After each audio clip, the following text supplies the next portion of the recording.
আমাকে যখন জিজ্ঞাসা করলো যে তুমি কি কোনো পলিটিক্সের সাথে জড়িত, তো আমি বললাম যে হ্যাঁ ভাই আমি তো রাজনীতি করি।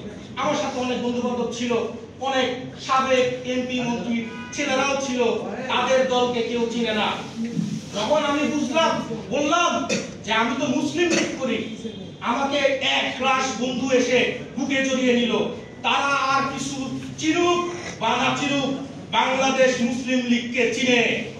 সুতরাং মুসলিম লীগ একমাত্র সেই জাতীয়তাবাদী শক্তি যারা বাংলাদেশকে নতুন পথ দেখাতে পারে। আজকে তাই আপনাদের কাছে আহ্বান, যদি দেশটাকে ভালোবাসেন, যদি এই দেশের মানচিত্রকে ভালোবাসেন, যদি আপনারা চান এই দেশের স্বাধীনতার সূর্য অক্ষুণ্ণ থাকবে, তাহলে আর দেরি না করে আমাদের মুসলিম লীগের পতাকা তলে শামিল হন।